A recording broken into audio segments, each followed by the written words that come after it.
We unpack. We unpack. We unpack. Coming to you live. Boxing Ego unpack. Yeah. We unpack. We unpack. We unpack. Coming to you live. Yup, that's it.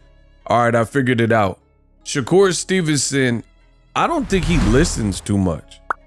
Now, I know what some of you guys are thinking. But Ego, what do you mean? Let me explain. So Top Rank and ESPN, they dropped a clip.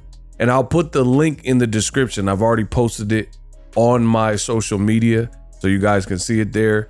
But ESPN posted this BTS, behind the scenes of after Shakur Stevenson versus Artem.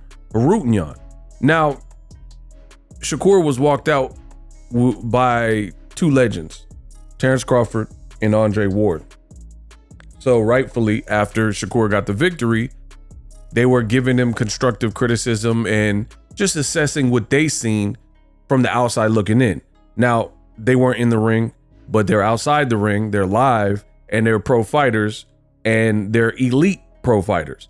So they were just giving Shakur some nuggets of just like what they observed and, you know, how he went about it. Nothing too critical. Now, for starters, the first thing I noticed, well, not the first thing, but one of the first things I noticed is Shakur didn't badmouth either one of his big bros. And I'm not saying he should, but the point I'm making is the criticism that Terence Crawford, like what he was saying, is the same thing Boxing Ego was saying, and the same thing that other fans were saying about the performance. And because he has respect for them and those are big bros, you've seen he didn't violate. But other people who are saying very similar things on social media or Cameron and Mace, he's going all out because he doesn't like how they present their criticism. And I think many people are saying much of the same thing. So I just wanted to notate that. And I feel that's kind of funny style. It's funny style that, you know, you can accept criticism from Andre Ward or Terence Crawford or feedback, but then act like no one else can give you feedback, even if some of what other people are saying are identical to what Crawford or Andre Ward may have mentioned. But the real thing that I noticed, which I started this video with, is, to me, I think Shakur Stevenson needs to improve his listening.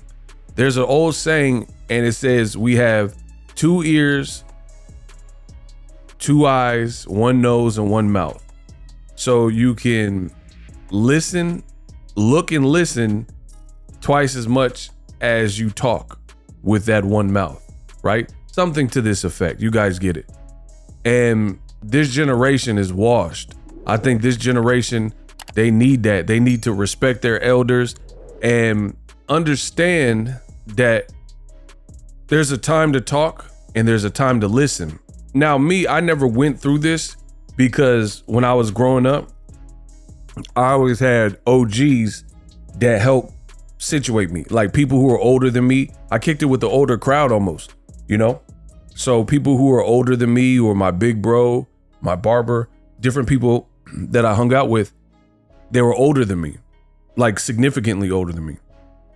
So some of these crowds and people that I hung with or was around, they were OGs to me. So the OGs always gave me the game because they had life experiences that I hadn't yet gone through yet. So now, fast forward to the future, a lot of those early lessons from OGs and big homies, I understand it more now as I become like basically kind of an OG to some of the younger people that I know. So that's the circle of life.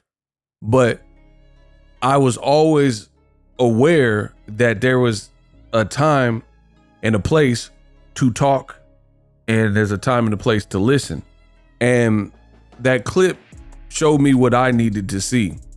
And that's where you have Andre Ward, SOG Ward, and Bud Crawford, Terence Crawford, in the back assessing the fight, and giving you, these little Easter eggs and assessments of what they seen, and you just watch the clip. I'll put the link in the description. You should already be following me on social media and you would have already seen it. All in all, I think Shakur was talking too much. These guys like Terence Crawford was literally saying exactly what I was saying. He's like, you weren't letting your hands go, big bro. And he's like, man, I tried, but da da da da da. And he's like talking. Terence Crawford was like, you weren't jabbing your way in. And the thing is, Terence Crawford and Andre Ward, if you're gonna have two big brothers, that's up there. Two undefeated black fighters, American fighters with tough styles, cerebral fighters that think that, Crawford a switch hitter, Andre Ward can fight all styles in all different ways. So these aren't like mindless fighters that get bashed up every time they fight and got no, longevity in the game. Between the two of them, they have over 70 wins with no losses, just with the two people. So it should be a privilege and an honor to have people like that in your corner. And I'm not saying that Shakur doesn't appreciate what Bud Crawford and Andre Ward has done, but from the optics of it, it just looks bad to me. I don't care what y'all talking about. To me, it looks bad. And this is not the first time for Shakur Stevenson. Case in point, during the fight, his grandfather was saying his advice. This is your trainer. This is your corner. And I said this in real time before this ESPN clip came out. It just came out yesterday. I said this in real time the day of the fight. During the fight, I said, I do not like what Shakur is doing that.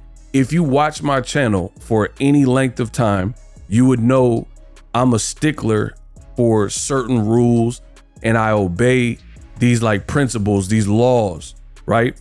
And I'm the most consistent in YouTube boxing history.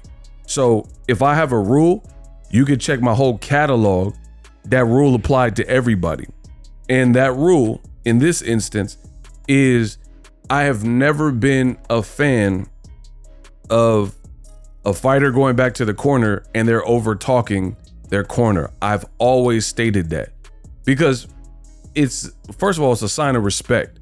What do you employ people for? Why are they training you if you know more?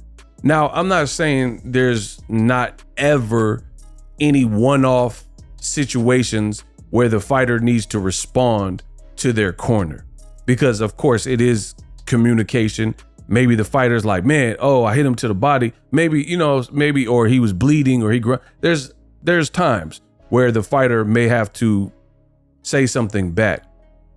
Not a problem, because I'm realistic. What I'm talking about is where you're trying to domineer the conversation and in the middle of your corner, giving you, cornering advice, your chief second or whatever, your main trainer, they're telling you their observations and what you need to do, and you're just blah, blah, blah, especially if you ain't really talking about nothing. One fighter that comes to mind that did this was Anthony Joshua when he came to New York and got scraped by Andy Ruiz. His was a little bit different because I strongly believe that he was concussed and he had a concussion. So maybe I can give him a little bit of a pass because he probably wasn't fully there, because he was like, what shot did he hit me with? What was that? It's mad. It hit me on my noggin. Like he was. I'm so sorry. That AJ impression, I just pulled that out of nowhere. I'm sorry. But AJ was talking to Rob McCracken. That's when he had Rob McCracken at the time.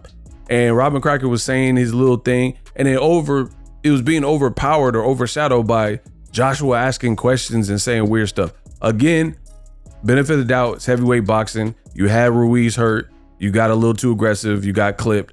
I believe Joshua had a concussion. So maybe, because I don't recall historically outside of that fight, I don't remember AJ always doing this and not listening to his corner. But that given night, I remember it. He did it a lot.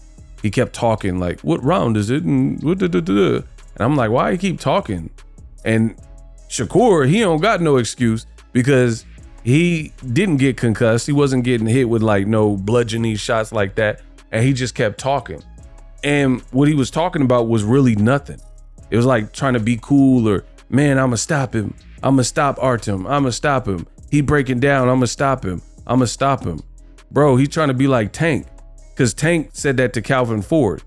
He's like, oh yeah, I'm gonna stop him. Like, and the difference is Tank really be stopping people. Like Tank's really him, and that's really his forte. You talking about stopping someone, and then you didn't stop him. And listen, I'm not gonna keep saying this. You guys need to watch the content, subscribe, and if you get it, you get it. But I'm not gonna keep repeating myself.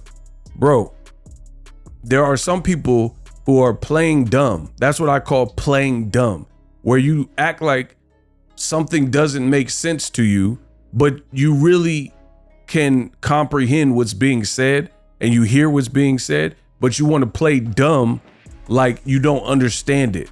And I'm seeing that with Shakur. So let me say it again. There are people who are acting like, oh man, it's not all about knockouts. Why are you guys so strict? Why you guys want so many knockouts in fights? Not everyone's a knockout artist. Stop it. Stop playing with me. I'm Boxing Ego. Stop playing with me. It doesn't make sense. If you're not a knockout artist, cool. Don't be a knockout artist, but don't talk like one. It's that simple. If you talk like a killer, people want to see you put in work, period. Shakur keeps talking about, I'm going to stop this guy.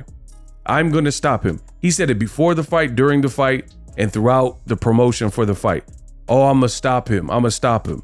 Post-fight, something completely different. Post-fight, it's like, oh, he was moving. Oh, Artem was crafty. Oh, man, he was strong. Oh, man, he wouldn't stand in one place. I mean, no, he's an Olympian. Why would he just sit still? He's fainting. He's fidgety. If you watch boxing and you watch the Frank Martin, he was doing the same thing when he was undefeated fighting Frank Martin. He fought the same exact way. So that should have been part of your preparation because you have actual tape. Like, I could get it. It makes more sense for Frank Martin because people say, oh, he had some trouble early rounds with him.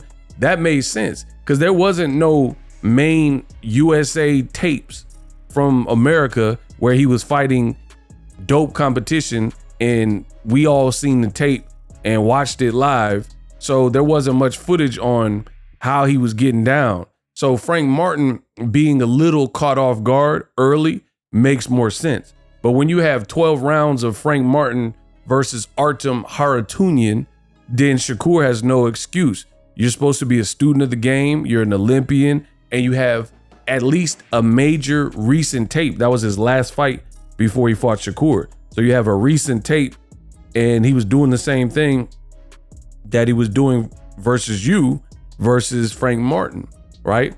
So I didn't prefer that from Shakur Stevenson. He was talking too much for my liking. And then now this behind the scenes epilogue, if you will, with Andre Ward and Terence Crawford is more of the same. Yo, this generation, like I keep saying, this generation is washed. You got a lot of guys under 30. They are crashing out on social media.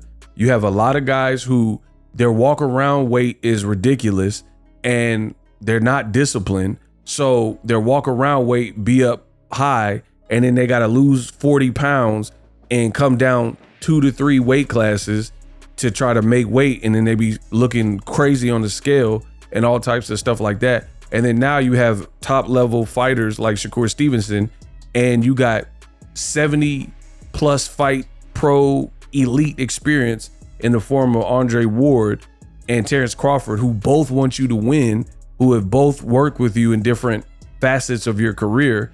And they're telling you things that could improve your game.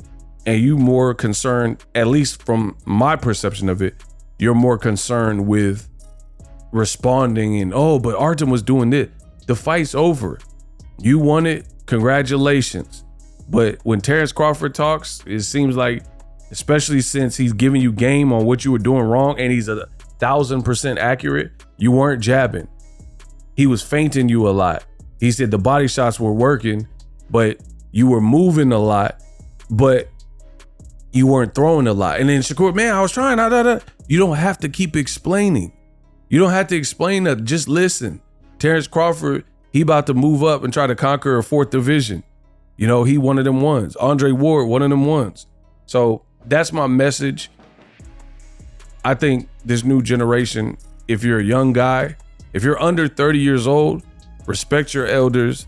Instead of just calling people old heads and thinking people don't have nothing to offer. Listen, you can meet someone in prison, you can meet someone who's homeless, and they still have something to offer.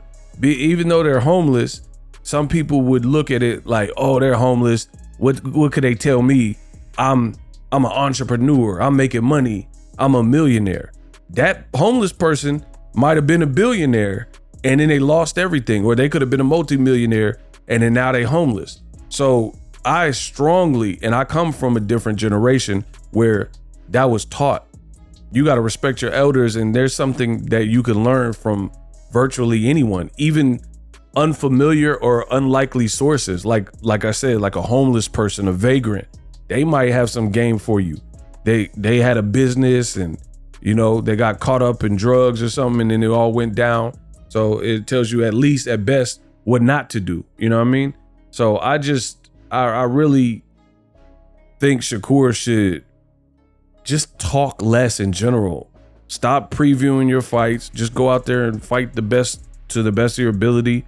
Whatever people say, they say. Don't try to argue with every individual fan, because I'm gonna be real and call me old school. I think it makes you look bad. You're supposed to be a smart, cerebral fighter. Arguing with lunatics online brings you to that level. It doesn't make you look like above that level. You almost don't even sound like a celebrity because anybody can say the wrong thing and get your time. That's crazy. Like, imagine if Michael Jackson in the 90s, he's on top of the world, let's say 80s, 90s Michael, and let's say we have social media. You think the king of pop is going to be responding to hella folks that didn't like his song? I don't. Mike, he was worth too much money. He had Neverland Ranch playing video games with Bubbles. He ain't worried about some dumb idiot. He worth $1 billion and got the Beatles collection and the Elephant Man bones and Neverland Ranch, and he got roller coasters and Captain EO. He gonna, oh, just leave me alone. Oh, he gonna be like, leave me alone. I don't care what y'all talking about. So, I mean, that's a generational thing. It is what it is. But celebrities don't seem like celebrities that much anymore. Back in the day, it was a thing. Like, imagine if you met Tupac in the 90s. Imagine if you met Snoop and Dre in the 90s. Will Smith. You met the Red Hot Chili Peppers or somebody. You would be like, oh, these are real life, you know what I mean? Celebrities. Tom Cruise. You would feel the type of way like, damn, I just met Tom Cruise. Now people bring themselves to the level. Celebrities are just too close. But anyway, I'm gonna get on ranting about a bunch of stuff. I just think Shakur Stevenson overall, he's talking too much.